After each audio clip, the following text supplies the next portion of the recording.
Hello everyone, welcome to today's video. Today we are going to talk about how many attempts it takes to clear TEF Canada exam, or how many attempts are ideal to clear the TEF Canada exam. In order to understand this, we really have to go back into the past. We really have to understand how my mindset was, okay, when I was preparing for TEF Canada exam, when I was learning French, how I planned about giving the TEF Canada exam. When I started learning the language, okay, first of all, I didn't focus on worrying about the exam in first 6 to 7 months, okay, because that is not the time to really think about how exam will be, how many attempts should I take, and how many attempts should it take for me to clear the exam. First and foremost, first 6 and 7 months you should properly dedicate to just improving the language, okay. You should be able to reach the B1 level, so that at least you have a fluency in the language, so that you are able to think about giving the exam, okay. That is very important. One problem that every person who learns French, they make this mistake, they start worrying about the exam too soon, okay. If they're at A1 level or if they're at A2 level,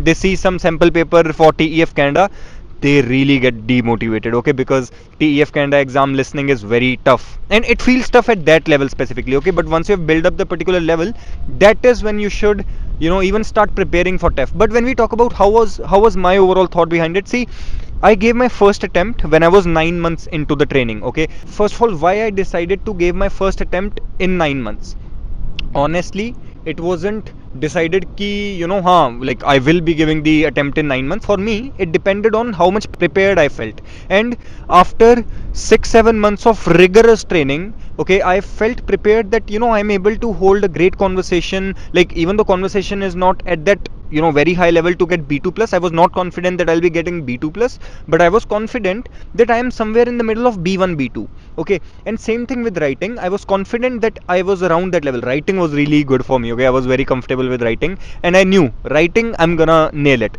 I was not really confident about listening as well as reading. Once I properly trained, and once I booked the exam, my thought process was that, okay, for sure I'm not going to clear the exam in the first attempt.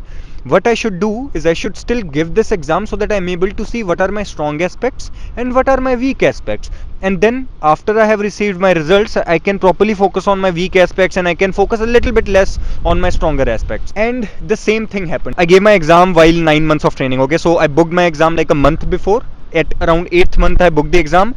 In a month I attempted the exam in each one of reading, listening, speaking and writing. Out of those, writing I got B2 plus, which is CLB 7. In reading, listening, speaking I got B2, which is CLB 666.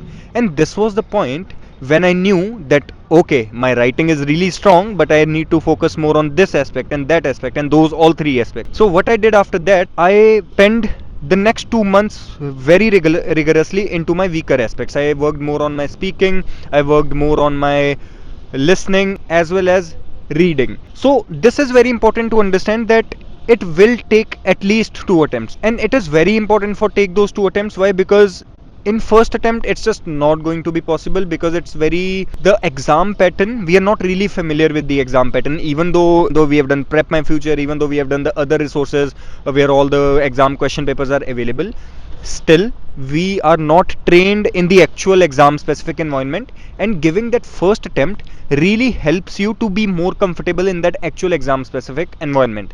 See, same thing happens with IELTS. You guys, when you guys train for IELTS, for some of you it is really possible that you clear it in the first go, and some of you still have to take second attempt or even third attempt if you want to get the 777-8.